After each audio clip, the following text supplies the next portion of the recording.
Hello दोस्तों, welcome to BG net classes. आज का हमारा टॉपिक है मार्केट एनालिसिस।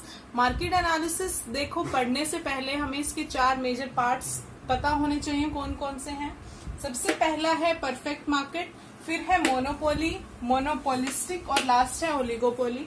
इन चारों को हम पूरी डिटेल्ड स्टडी करने वाले हैं। आज का जो हमारा टॉपिक रहने वाला है वो है परफेक्ट मार्केट, यानी परफेक्ट मार्केट क्या होता है, इसके कौन कौन से फीचर्स होते हैं, इसका डिमांड कर्व कैसे बनेगा, ये सब चीजें हम लोग आज की क्लास में डिस्कस करेंगे। देखो, सबसे पहले इसके फीचर्स हैं। यहाँ मैंने इसके इंपॉर्टेंट फीचर्स नोट किए हैं। फर्स्ट है large number of buyers and sellers. यहाँ पे बायर्स और सेलर्स की जो नंबर है वो बहुत लार्ज होते हैं, यानी बड़ी संख्या में होते हैं। होमोजीनियस प्रोडक्ट, इनका जो प्रोडक्ट है वो सिमिलर होता है, प्रोडक्ट में कोई ज्यादा चेंज नहीं होता। सेम प्राइस या लॉ ऑफ वन प्राइस, यानी पूरे मार्केट में उस प्रोडक्ट का एक ही प्राइस प्रिवेल करता है, अलग अलग प्राइस आप लोग नहीं लेते हो। नो ट्रांसपोर्टेशन और एडवर्टीजमेंट कॉस्ट, यानी ट्रांसपोर्टेशन का और एडवर्टाइजमेंट का कोई भी खर्चा नहीं आएगा। No barriers on entry and exit of firms, यानी आप किसी भी फर्म की एंट्री पे एग्जिट पे कोई बैरियर नहीं लगाते हो। Firm is a price taker and industry is a price maker, यानी फर्म है वो प्राइस लेती है, इंडस्ट्री है वो प्राइस बनाती है। अब ये कैसे, ये हम आगे थोड़ी देर में आपको क्लियर हो जाएगा।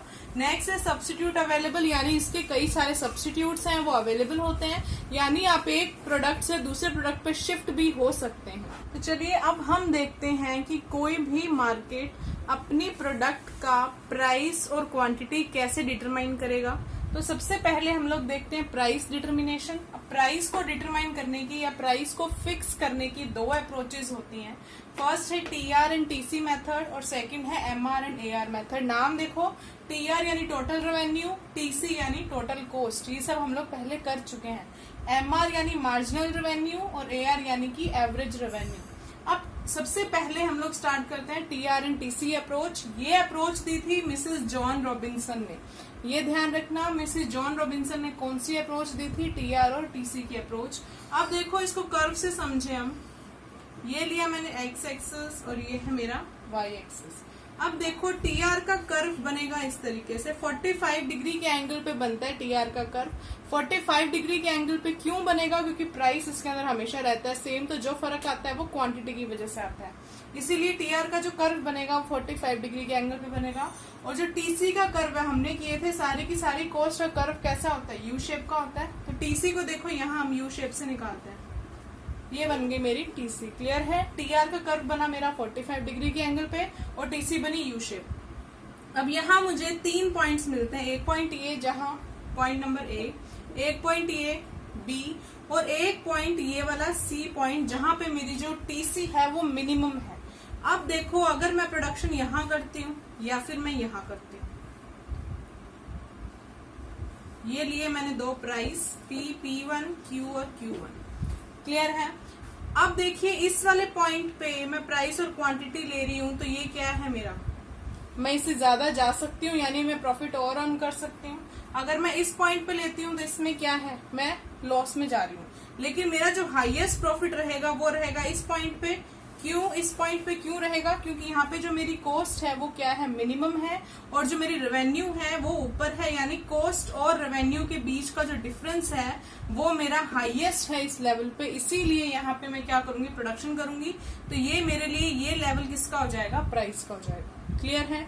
ये अप्रोच इतनी पॉपुलर नहीं हुई क्योंकि कई लोगों ने, बहुत से लोगों ने इसको फॉलो नहीं किया। तो एक नई अप्रोच आई, एमआर और एआर अप्रोच, जो दी थी अल्फ्रेड मार्शल ने, जो अप्रोच आज तक एप्लीकेबल है। इस अप्रोच के अंदर क्या माना जाता है कि कोई भी फर्म है वो प्राइस कैसे डिटरमाइन करेगी? फर्म तो प्राइस डिटरमाइन नहीं करेगी, ये ध्यान रखना, इंडस्ट्री करेगी। तो ये मैं कर्व किसका बना रही हूँ? इंडस्ट्री का बना रही हूँ। इंडस्ट्री कैसे प्राइस बनाएगी? देखिए, ये तो होता है मेरा डिमांड कर्व, हमने पहले सीखा है। ये है मेरा सप्लाई कर्व। अब डिमांड और सप्लाई ने जहां पे कट किया वहां पे मैंने क्या बना दिया? प्राइस बना दिया। ऐसा क्यों? क्योंकि हमारा जो प्राइस है वो हमेशा डिमांड और सप्लाई के बेस पे डिटरमाइन होगा, ना कि हमारी रेवेन्यू के बेस पे या फिर कॉस्ट के बेस पे। तो जब ये इसने प्राइस डिटरमाइन कर दिया तो ये ही प्राइस आगे किसको ट्रांसफर हो जाएगा? फर्म को। तो फर्म क्या करेगी? इस प्राइस पे अपना प्रोडक्ट है वो सेल कर देगी। तो ये कर्व किसका बना है? फर्म का। क्लियर है? फर्म के पास प्राइस कैसे गया? अब इसमें MR और AR का क्या यूज हुआ, तो देखिए ये इक्वल जा रहा है। परफेक्ट के अंदर AR और MR हमेशा इक्वल रहते हैं, तो इसीलिए ये जो लाइन है प्राइस की, यहाँ पे AR और MR इक्वल रहेंगे, इसीलिए इस अप्रोच को बोला गया AR और MR अप्रोच। क्लियर है दोनों। अब चलते हैं, प्राइस हमने डिटरमाइन कर लिया इस वाले लेवल से जहां पे AR और MR इक्वल हो गई, जो कि सप्लाई और डिमांड ने कट किया था उस पॉइंट पे। अब चलते हैं क्वांटिटी की साइड, कि क्वांटिटी में मैं कैसे डिटरमाइन करूंगी। तो देखो क्वांटिटी के लिए मैंने क्या लिया, X और Y। प्राइस मैं ऑलरेडी यहाँ डिटरमाइन कर चुकी हूँ, ये मैंने प्राइस ले लिया, यही वाला प्राइस मैंने यहाँ ले लिया, मैंने डिटरमाइन कर लिया। अब इसे मैंने क्या लिखा है, MC और MR है, अब वो इक्वल होनी चाहिए, यानी कि अब मुझे क्वांटिटी डिटरमाइन करने के लिए दो कंडीशंस को फॉलो करना पड़ेगा। सबसे पहली कंडीशन है MC बराबर MR। तो MC MR कैसे होगी, ये तो है मेरे यहाँ पे है AR और MR इक्वल है, तो ये क्या है मेरी MR। अब मुझे MC को इक्वल करना है, MC कॉस्ट है तो कॉस्ट बनेगी U शेप, ये बन गई मेरी MC। तो अब ये इस पॉइंट पे भी इक्वल है और इस पॉइंट पे भी इक्वल है, तो क्वांटिटी कौन सी होगी अभी भी नहीं पता चला। तो चलते हैं दूसरी कंडीशन पे, जहां पे MC कट करती है MR को नीचे से। अब देखो MC नीचे से किस पॉइंट पे कट कर रही है, B पॉइंट पे, क्योंकि नीचे से कहां जा रही है, ऊपर जा रही है। अगर मैं A पॉइंट पे देखूं तो MC MR को ऊपर से कट कर रही है, तो A पॉइंट मेरा इक्विलिब्रियम पॉइंट नहीं होगा, तो इक्विलिब्रियम मेरा कौन सा होगा, B पॉइंट। तो यहाँ पे मेरी क्या डिटरमाइन हो गई है, क्वांटिटी डिटरमाइन हो गई। तो मैंने इक्विलिब्रियम पॉइंट डिटरमाइन करने की ये दो कंडीशन ले ली, जो सबसे इंपॉर्टेंट है, जो आपके हमेशा काम आने वाली है, कि MC और MR इक्वल हो और MC cut MR from below, यानी MC हमेशा MR को नीचे से कट करेगी। ये अब हमने इसका इक्विलिब्रियम पॉइंट तो डिटरमाइन कर लिया। इक्विलिब्रियम पॉइंट कहाँ, जहाँ पे नो प्रॉफिट नो लॉस होगा, यानी उसका वो पॉइंट जहां तक कोई भी प्रोड्यूसर प्राइस डिटरमाइन करके अपनी क्वांटिटी को सेल कर सकता है। अब हमें देखना है कि कोई भी प्रोड्यूसर अगर प्रॉफिट अर्न करना चाहता है, ये किस कंडीशन में उसको लॉस को फेस करना पड़ता है, वो कंडीशंस देखते हैं अब हम। तो देखिए, इस तरीके की कंडीशन को चेक करने के लिए हमें हमेशा AR और AC के बीच में कंपैरिजन करना पड़ेगा। AR यानी एवरेज रेवेन्यू, AC यानी कि एवरेज कॉस्ट। जब आप दोनों एवरेज में कंपैरिजन करोगे तब आपको पता लग जाएगा कि कहाँ पे उसको प्रॉफिट है, कहाँ पे लॉस है, कहाँ पे BEP है। तो देखिए, सबसे पहले इसको दो पॉइंट से मैंने डिवाइड किया है, शॉर्ट रन में और लॉन्ग रन में, यानी कम टाइम में क्या है और लंबे टाइम में क्या होता है। शॉर्ट रन में तीन कंडीशंस बनती हैं, या तो AR और AC इक्वल होंगे, या फिर AR AC से ज्यादा होगा, या AR AC से कम होगा। देखो, अगर इक्वल है तो वो पॉइंट क्या हो जाएगा, उसको हम लोग नॉर्मल प्रॉफिट भी बोल सकते हैं, BEP यानी ब्रेक इवन पॉइंट भी बोल सकते हैं, या no profit no loss point भी बोल सकते हैं। तो इसका अगर मुझे कर्व बनाना होगा तो कर्व देखिए, हमने बनाया AR और MR यहाँ पे इक्वल है। क्लियर, AR और MR मैंने इक्वल कर दी।